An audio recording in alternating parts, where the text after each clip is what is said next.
आणि यानंतर पुन्हा एकदा बातम्यांचा वेगवान पद्धतीने आढावा।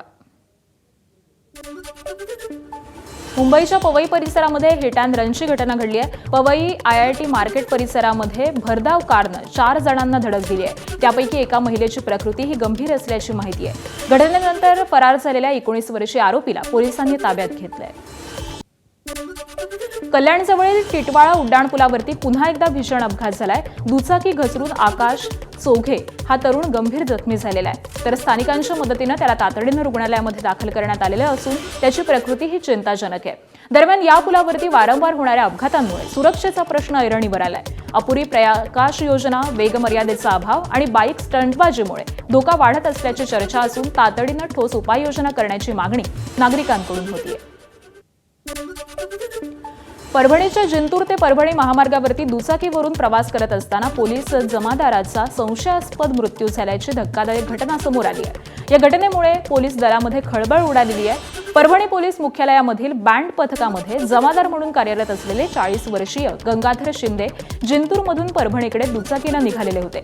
पहाटे अंदाजे साधारण 2:30 ते 3 वाजण्याच्या सुमारास ते माकपाटी परिसरामधून जात असताना ही घटना घडल्याचा अंदाज आहे। घटनास्थळी त्यांच्या दुचाकीचा देखील शोध लागलेला असून अज्ञात वाहनाने धडक दिल्याची प्राथमिक शक्यता ही वर्तवण्यात आली आहे। या प्रकरणी पोलिसांनी घटनास्थळी पंचनामा करून तपास सुरू केला आहे।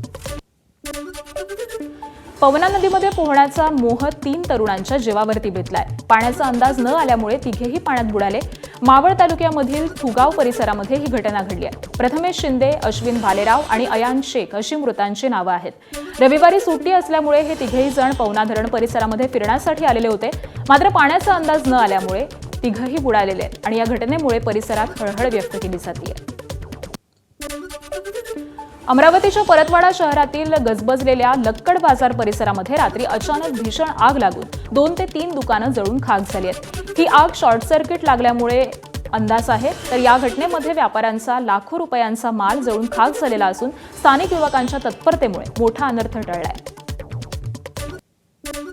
तामिळनाडूमधून एक धक्कादायक घटना समोर आली आहे। नीलगिरी जिल्ह्यामधून मासिनागुडी मायर या रस्त्यावरती एका जंगली हत्तीने पर्यटकांच्या वाहनावरती अचानक हल्ला केला।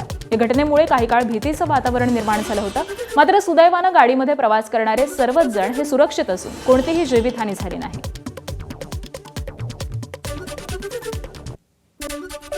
उत्तर प्रदेशच्या सिद्धार्थनगरमधून धक्कादायक घटना समोर आली आहे। सोशल मीडियावरती रील बनवण्याच्या नादामध्ये 5 मुलं 26 वर्षांपासून बंद असलेल्या जुन्या पाण्याच्या टाकीवरती चढली आणि त्यावेळी शिडी तुटल्यामुळे मोठा अपघात घडला।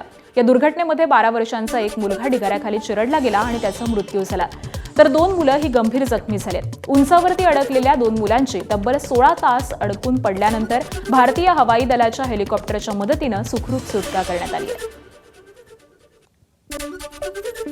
अमेरिकेमध्ये एक थरारक घटना घडली आहे। 46 वर्षीय बस चालक लिया ट्रेलर यांना बस चालवत असताना अचानक दम्याचा अटॅक आला आणि वाहनावरील त्यांचा ताबा सुटू लागला। त्याचवेळी बसमध्ये प्रवास करणाऱ्या काही शाळकरी मुलांनी धैर्य दाखवत पुढाकार घेतला आणि बसवरती नियंत्रण मिळवलं।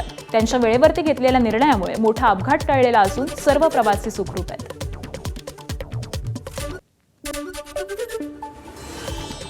भारताचे खेळाडू सोनम जोंबानं मॅट्रिक्स फाईट नाईट 18 या स्पर्धेमध्ये आपला MFN स्ट्रॉवेट विश्वविजेतेपद यशस्वीरित्या कायम राखलंय। अरुणाचल प्रदेशामधील या गुणी खेळाडूनं ब्राझीलच्या प्रतिस्पर्धी आल्वेसचा पराभव करत दमदार कामगिरी केली। तिच्या या विजयामुळे भारतामधील MMAला आंतरराष्ट्रीय स्तरावरती मोठी ओळख मिळालेली असून तिचा प्रवास देशभरामधील तरुण खेळाडूंना प्रेरणा देणारा ठरतो।